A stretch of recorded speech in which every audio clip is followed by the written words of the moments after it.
omwana ono Qur'an ye nagenda agisome. Saba Allah subhanahu wa ta'ala osome Qur'an yeyo. Allah akuteremu obwangu, Allah akwanguyize. Eyo Qur'an birono ogisoma abalabe bajja kweyongerayo. Saba Allah subhanahu wa ta'ala akuwa okumanya n'okutegeera. Allah mwongere elimu.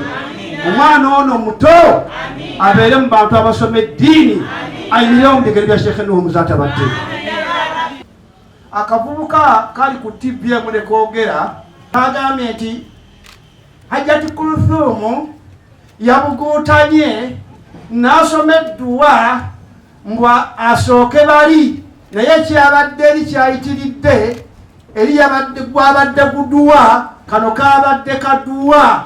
Inna lillahi wa inna ilaihi raji'un. Jahilul murakkab. Bwetera ne ka TV ko fengeno twanika mikono subhanahu wa ta'ala Allah akakwatako nga bakaggala. Bajja kugala ne mu radio. Ndabula abakola ku radio obokola promotion za da'wa muve ku bawalimu. Abawalimu baleke nga bawalimu. Bata tusumika. Era tutayako kitambala na Qur'an je muwadde. Beba natuuka eri mu kusumika nga bagenda nga basumika kikkirizibwa ennyumba okubeeramu abantu ab'emirundi egyo. Mubeeramu omuwalimu n'ow'ennono. Bagende bateekako ow'ennono. Batutaddeko omuwalimu. Ne batuuka okugjayo ekiraamo ne bakiteeka ku leediyo eyo nno nkola eri haramu. Ne bagamba nti Sheikh yaleka abaana 3, bonna abaana 5 babawadde. Era kikyali kiramu. Ate ne ku leediyo temwatubuulira nti nno Abjad Sozi yagenda okuba omusika. Bwe twamaze okuteekako ono mutufe mu ddiini, ate ne muvaayo ne mutandika okututegeeza nti Abjad Sozi. Ate oli temwamwogera ekirambo ekyo kirimu illa. Omukulu gwa mwana oyo Anwar Situka. Anwar ye yatuleese olunaku lwa leero okudda wano. Era nze nagamba nti ku Lwokuna tukomawo wano. Era mwenna abazze ate mmwe muli basengejje nnyo. Abazze mwenna muli basengejje nnyo ate muli bangi nnyo. Era muli babbeeyi. Akavubuka kali ku TV emule koogera kayogedde abannaye n'abantu bagende kagambye nti Hajjati Kulthum yabuguutanye n'asoma edduwa mbwa asooke bali, naye kyabadde eri kyayitiridde eri yabadde gwabadde guduwa, kano kabadde kaduwa. Inna lillahi wa inna ilaihi raji'un. Jahilul murakkab. Weba mwita namba lujega. Mwenna abamawulira abasiraamu abakola ku radio manya ku TV mubeere n'empisa. Tujja banyiikira mwefudde abawalimu nga temuli bawalimu. Buli omanyi ng'okola ku TV kola mulimu gwa ku TV.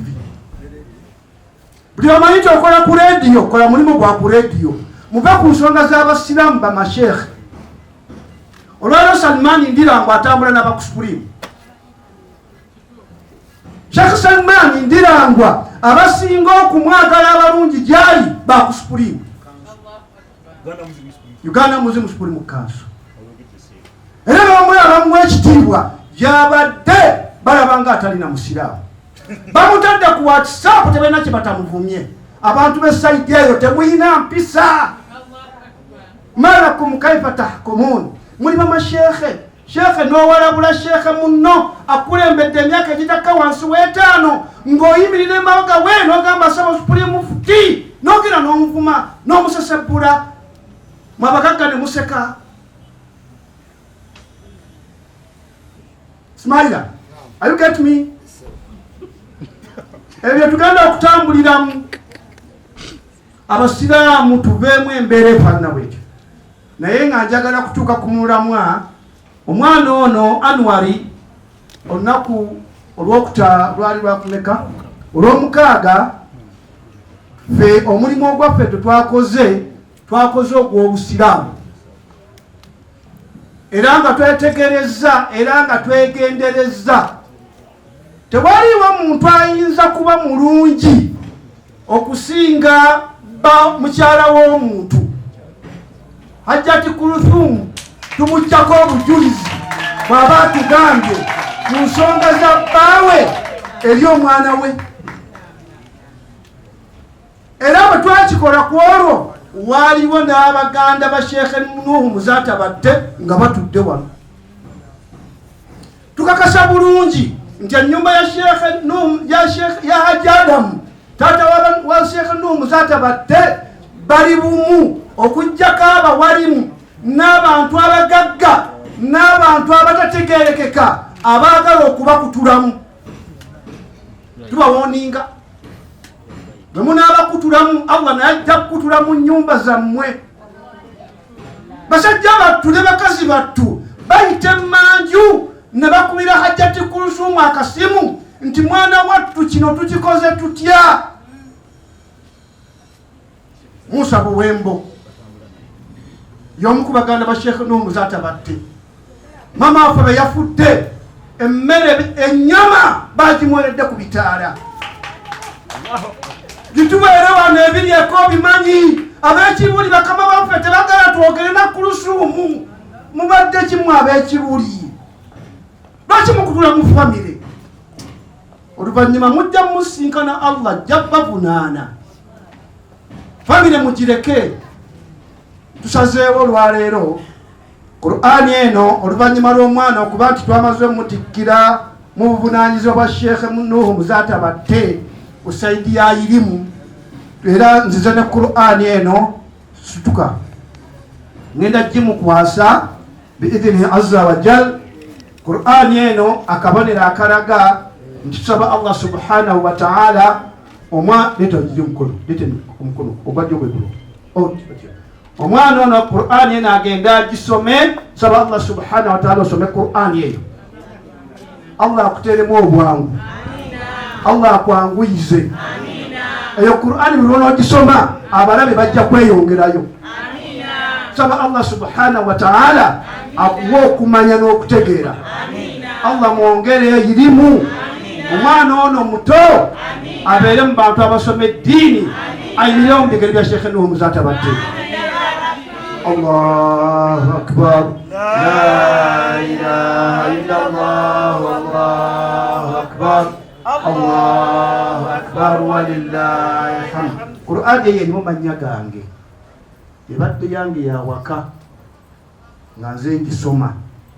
Kitange bwe yali asiba omwana ono ekitambaala kyali kikye nga yakisiba, nange nkoze nga mpita mu buufu bwa Sheikh Islam Sheikh Burhan Semakula mutabani wa Sheikh Swaibu Semakula mufti yasooka nenkwasa omwana ono Qur'an.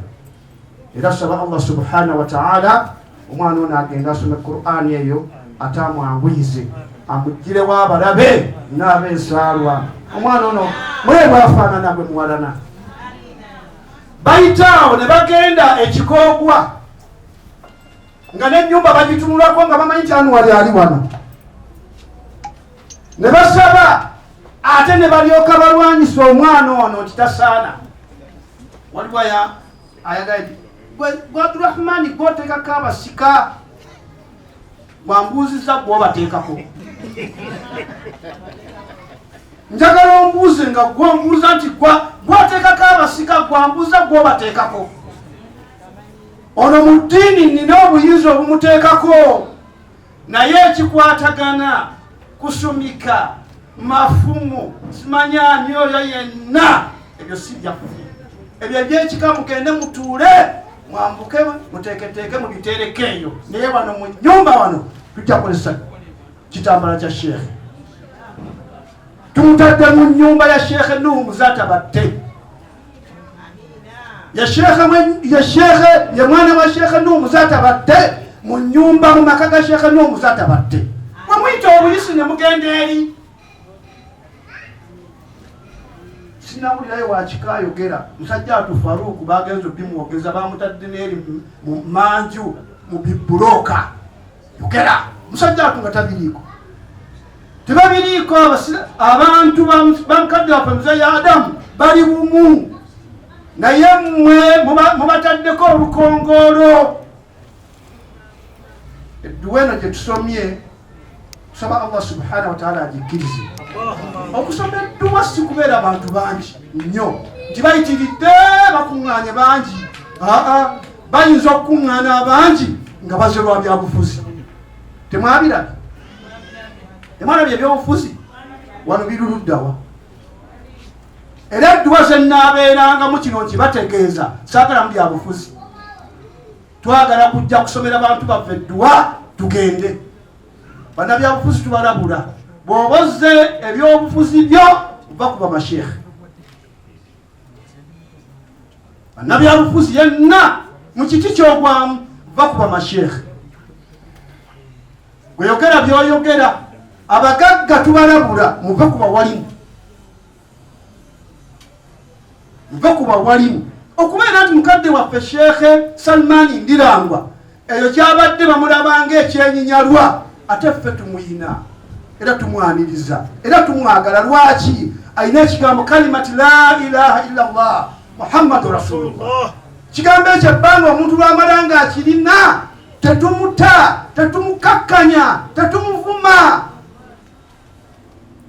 Emyaka egyo nga bakulembera.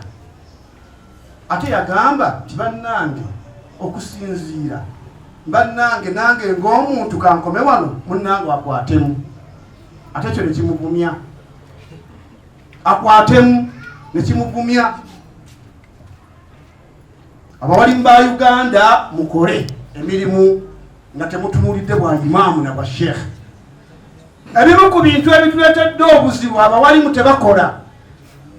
Era guno omulanga ngukubira eri gavumenti etuyambeko eri abawalimu bafune SACCOs, bafune ssente bakole. Hajati NRM ebintu ebyo njagala tubikole. Gyemigaso lwaki gyemuli. Entalo zino ze tulimu muwogo. Si ddiini nti abantu gye balimu. Omuntu asoma edduwa okuva ku Mande paka ku Sande ng'agamba bano bantu bange. Nze ndi musajja mukozi. Ndi mu bantu abatasabiriza mpaayo ajabu. Nze sabiriza. Nake neekoledde.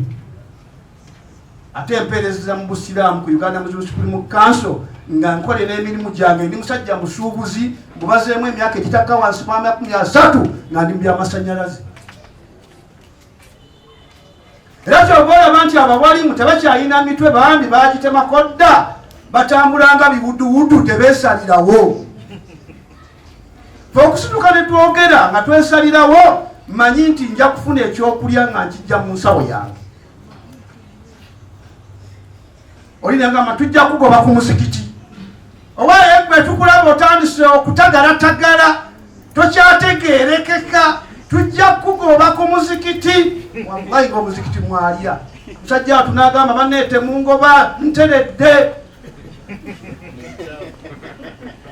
Kola babeka be bagobye ku mizikiti nga batambula. Ate abo bali mulemekerawo okulwanira emizikiti. Tugenda kuwummuza oba tukuwummuza n'olwana.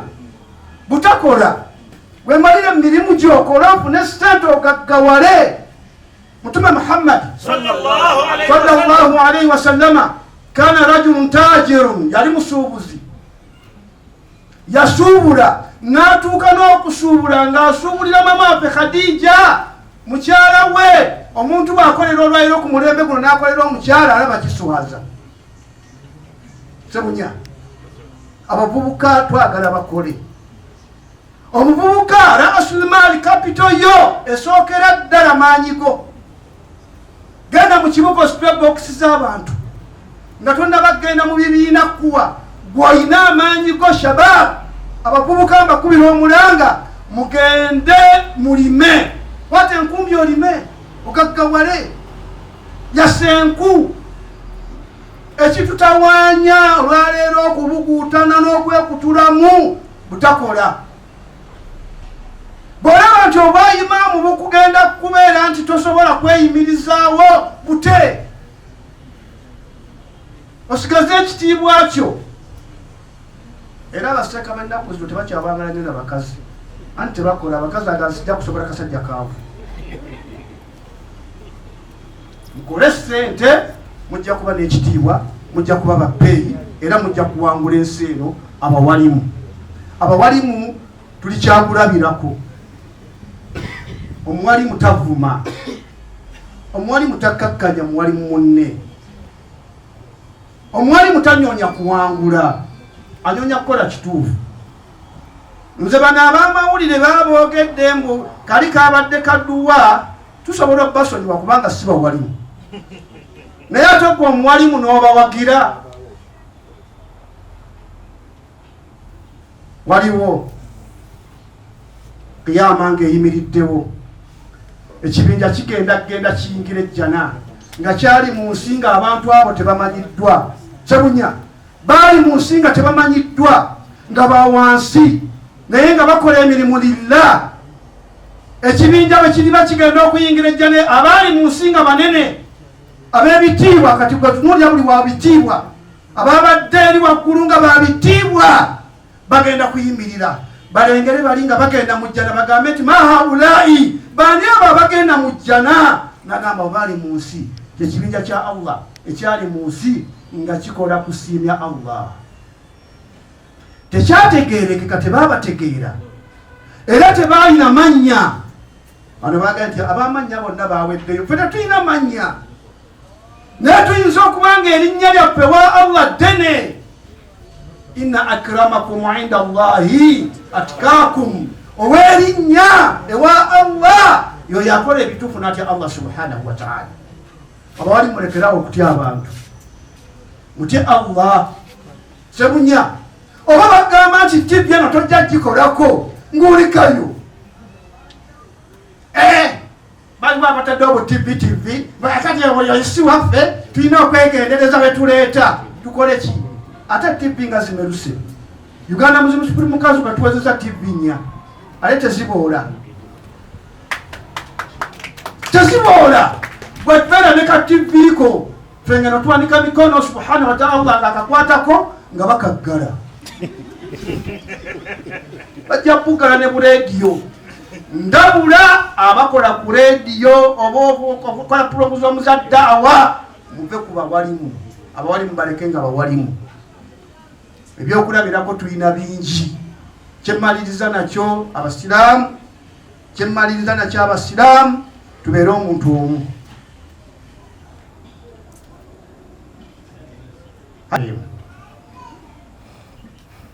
naye tasobola kutusakira nga basakira waliwo abagweno n'abagweno kakati bwanasaka okutuyita tubeere wamu tukati afe abo tetubajjamu n'alemererwa ebintu ebyo n'abikwata n'abiwa bannaffe abatali basiraamu ne babigaaya ate tugamba ti gavumenti etukotogedde singa tubeera omuntu omu ng'okulonda kutuuse tusobola okugamba President Museveni twagala ekintu eki tukuwadde obwa President twagala bwa Vice ate njagala mbategeeza abasiraamu fenna abasinga tulina empisa tutambula ne gavumenti naye bino ebyokwekutulamu bino bye bitulemesa okwekutulakutulamu kuno kwe kutulemesa ne babulyako ebintu n'olwekyo mbakubiriza mbasaba akasemberayo ddala tugenda kulonda Uganda Muslim Supreme Council okulonda kutuuse mwenyimigire mujje mwetabe mu kulonda oli bwe twamugee tugenda kulonda nga nti mufuti agenda kuvaako ogwofuuke mufuti bwe bagamba nti tugenda kulonda ng'ojja olonda na mwoyo mulungi ani ajjudde alkamalu lillah fena tulakendeyo wallahi bahajjati abo basirikidde bingi ebitukwatako abo musirikidde bingi tusaba Allah abawejjana nga tetuli bangu kakati babano nga basirikidde bingi naawe omusajja lwaki tosirikirako ku bya mukyalawo ate madde abasajja bagenda bakaddiwa muleke okwerondalonda ennyo okaddiye otandika olingiriza omukazi wange nti Allah subhanahu wa ta'ala mukyala wange agenza okukola dde. Mumanyi nti omuntu tayenda ate mubasibako nti benda. Okubenda ku mulembe gwa Nabi Muhammad sallallahu alayhi wa sallam tewaliwo omwezi gwe bakwatako. Abenzi kino kiyise bunyagire kati ye bavangayo bubi n'agamba nti omukyala yenjaga nti ya Rasulallah nayenze. Nabbi n'anyiiga nga tayagala akimugambe era ndi lubuto n'amugamba ddayo. Omala okuzaala, bwe yamala okuzaala n'adda n'ekyana nga kirya n'omusooli yeekakasaako. Nabbi n'amugamba nti kiki? N'agamba nti nze yenze. N'agamba nti era okomyewo nti ye ddayo okuza omwana. Era n'addayo kyebali n'adda ng'omwana akuze. Nabbi sallallahu alaihi wasallam n'alyoka alagira basahaba nga muteekako haddi. Naye nga mwendesa bakyala bammwe, nammwe abakyala muleke okutugamba nti twenda mugenda kutuuka mu maaso ga Allah abavunaane. Ekyo tekiriyo. Obusiraamu buno bwetaaga kubeera bumu. Ate singa omubbaawo oba omukyala akola ekisobyo kyonna nga abantu tebakitegedde, ekisinga obulungi kumubikkirira. Obusiraamu buno butambule. Obusiraamu butulagira kubeera wamu. Society, inna hadhihi ummatukum ummatan wahida wa ana rabbukum fattakuni. Erako kuwuliziganya kino tukikoze tutya? Olwaleero Profesa akonye tetulina mwogezi wa ddoboozi limu. Ate bwebizibu bebimala okujja nga baga waayi kati olwo mubajja olowooza oli mukulembeze ng'osirise, ate ayogera tamukkiririzaamu. Nga ne mubajja agamba nti nange nveeyo njogere. Bw'obanga omukkiririzaamu nga tuli omuntu omu ffenna ne tussa kimu, mufuti avaayo n'eddoboozi limu n'akuza meseji yaffe. Naye okwekutulakutulamu ebyo tujja okufuna. Ono n'asaŋŋaano ntamutunulako. Omulala yagambye hajja tekulufuumu gwe muli towulira mu kiwubaalo, towulira otya nga abantu b'ekibuli toli nabo. Abantu b'ekibuli abamuyitako wano abeere nabo atya. Omwana agamba naye abantu ba Supuliimu tomanyi tebaali bantu baseeka. Naye ng'abantu temumanyi abantu b'ekibuli bwe babanga balina esseeka kiba kitegeeza nti waddawo oluvannyuma lw'omuntu okufa buli muntu asonyiwa omufu. Eyo eba nkolagana nnungi. Basiraamu n'abasiraamu njagadde okutuusa meseji eyo. Ffe tetuyina njagala kutegeeza ab'amawulire mugende mutegeeza ate nammwe abamawulire mmanyi okukyatuusa ebintu njagala mubyogere nga bwe mbyogera. Ffe tetusumika era tuteekako kitambaala na Qur'ani gye muwadde.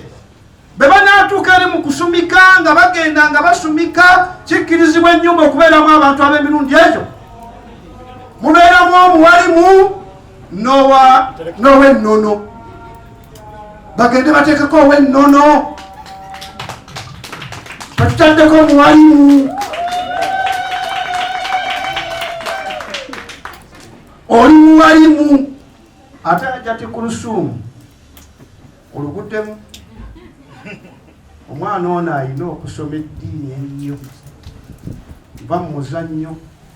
Bwe kiba kyetaagisa kumuteekako muwalimu waka, muteekeko. Omwana ono mugezi. Omwana ono mugezi. Nze nina engeri gye mulabamu. Mulaba ebigambo by'abayogera? Yagenda otuweddwa esembayo. Yagenda otuweddwa. Mwana mugezi era ajja kuba wa mugaso. Maliriza ne Haji Abudu. Haji Abudu akaaba wallahi ndabye n'akali Sheekhe Abdurrahmani bwe mbanga wendi era okyakaaba nnyo Sheekhe. Oyogera wallahi ndabye Sheekhe w'omufunye buli ali wano Sheekhe weetuli. Tuli musajja butono mu nnyama naye tuyinza okuba obunene mu mbeera endala. Twagalane tuwuliziganye tusaasirigane tubeere omuntu omu. Hajjati Kuluthumu nkwebaza. Nze ndaba toli mukazi mukulu nnyo mu myaka naye ate byokola by'abantu bakulu. Okuva bbaawo lwe yafa ebintu byayogerwa bingi ne batuuka okugjayo ekiraamo ne bakiteeka ku leediyo. Eyo nno nkola eri haramu. Ekiraamo ky'omufu tebakitwala ku leediyo. Ekintu kye baali balina okukola nga sheekha afudde kino mukiwuliza ab'amawulire mukiteeka mu ggwanga. Ekirina okukolebwa abantu basatu be bayitibwa. Asooka be baana, owokubiri mukyala, owokusatu be b'ekika ky'omufu babiri basatu. No bw'abanga balina ekiraamo oba nga wali omulala akirina ne batuula ne babasomera ekikwatagana n'ekiraamo. Kuluthumu mwali mulabye ku kiraamo baali babayiseko kibasomera. Anuwali baali bakuyise. Kakati bamubanga temuyise ne muleka mugati ekiraamo basooka ne bagamba nti ekiraamo Hajjati Kuluthumu zaata yamuta. Bwe bagabye ebintu ate bamuwadde nga mukyala we. Salamu alaykum. Wano bwe nasomera ne mbagamba nti Hajjati Kuluthumu ali mubafuna. Era bamaliriza ate bajja banneebaze nako nti mbasomesa. Bamaliriza nga bamuwadde hakki ye ey'omukyala. Mukyala Sheikh Nuh muzaata badde. Ne bagamba nti Sheikh yaleka abaana basatu bonna abaana bataano babawadde. Era kikyali kiraamu. Ekyo kikyali kiraamu. Abamawulire abaana basatu abaana bonna babawadde. Omuntu bw'afa bayita abaana. Toyinza kuyita Anwari Hajjati Kuluthumu n'atabaako. Bw'oba oyagala mujjamu nti si mukyala Sheikh ajjanga zze n'omwana we. Toyinza kugaba bintu okuggyako obikwasa oyo. Naye ebibanga byali bwe bityo ne bamuwa n'omwana n'afuna. Lwaki temuyita bantu bano ne bategeera bifa mu kiraamo? Bano bwe bagamba nti ekiraamo si kituufu mu shariya batuufu. Kifu ekyo kipapula tebakirabangako. Abantu abeetaagisa okukirabako be bano abalina okufuna ebyobusika. Somesa banne tunaakomawa. Bano abalina okufuna ebyobusika mubayita ne mubalaga ebikwatagana n'ekiraamo naye temwabayita. Ate ne ku leediyo temwatubuulira nti nno Abjad Sozi yagenda okuba omusika. Bwe twamaze okuteekako ono ffe mu ddiini ate ne muvaayo ne mutandika okututegeeza nti Abjad Sozi. Ate oli temwamwogera ekiraamo ekyo kirimu illa. Tubakubira omulanga abalina ekiraamo. Oba muli banene batya mwekube mu kifuba mutuule mulongoose ebintu bino. Yalina ekiraamo nga batuufu nga mukirina. Hajjati Kuluthumu amanyi omukono gwa bba. Lwaki takkirizibwa kulaba ng'ate mwamuwa ebintu? Mwamuwanga mukyala wa Seeka ate babituuse mu nkomerero ate mwagala bakirabe. Awo kivaayo ne bakiraba wabaawo ebyetaagisa okutereeza ebitereera. Nsomesa nnyo natandise okusomesa omusomo ogwo ku TV eyitibwa Tagi TV. Tagi TV natandise okusomesa omusomo ogwo. Insha Allahu taala tujja kugenda tulambulula mpola mpola biidhini azza wa jalla. Saba Allah subhanahu wa taala abeere nga atusaasirira omwana waffe ono. Amuyise mu mayengo gano gonna agatambula ne maama we n'abaana ba Sheikh abatali wano n'ab'eŋŋanda za Sheikh basigale bumu. Nankubadde bakyakolagana mu kyama bukeere nkya babadde babalemesa babate bakolagane mu lwatu. ربنا آتنا في الدنيا حسنة وفي الآخرة حسنة وقنا عذاب النار. اللهم لا موتي لما منعت ولا مانع لما أعطيت ولا رد لما قضيت. يا مقلب القلوب ثبت قلوبنا على دينك ولا طاعتك برحمتك يا أرحم الراحمين. واجتبا تتدى ونفر النار.